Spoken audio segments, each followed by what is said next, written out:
At 3 o'clock, our one and only 3 o'clock game, we got Purdue, who's 2-4. Traveling to Northwestern is 4-2. Northwestern favored by 3 on the Big Ten Network. Ryan Brown for the Boilermakers gone 128 at 212, thrown for 1,541 yards, 7 touchdowns, 7 interceptions.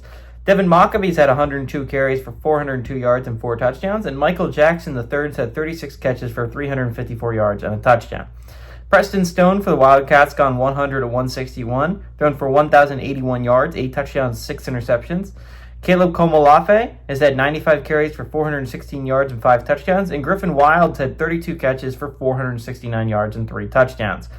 Purdue's 53-35 all-time against Northwestern. Last 2 games have gone to Northwestern, though, in 2023 and 2024, and they have won 8 of the last 11 times these two teams have played.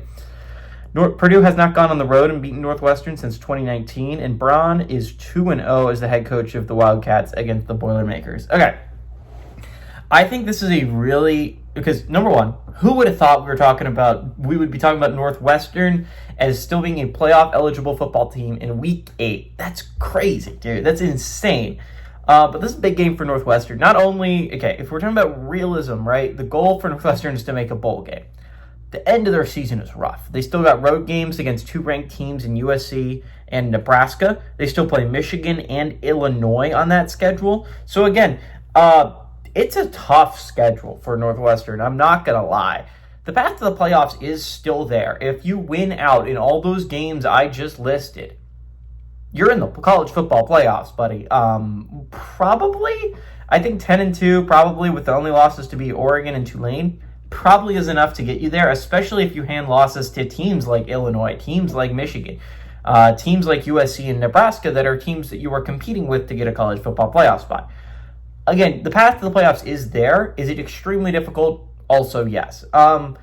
This is a tough Purdue squad to really evaluate. They're coming off a rough loss last week, a game they could have had against Minnesota.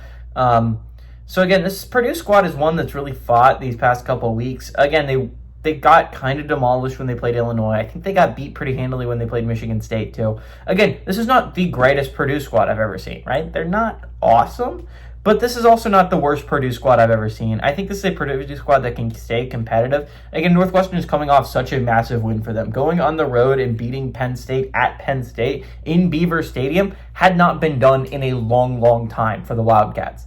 The fact that they were able to do that was pretty nuts, pretty insane for Northwestern. It's such a big win. It keeps you stale and alive in the playoff picture. I think we have a little bit of a letdown game after that. I think Purdue is a solid squad. They're coming off a rough loss against Minnesota. I think they're going to want to bounce back from that. I don't know if they've won a Big Ten game. I don't believe they have yet. I think they win their first one here. Again, I don't think Northwestern is that great of a team. I think they've gotten... they went on the road and beat Penn State. That's a solid win. But again, Penn State looks like they're not very good this year, so I wouldn't put too much on that. I think the Boilermakers go on the road and pull off this upset. Give me the Boilermakers to go on the road and pull it off.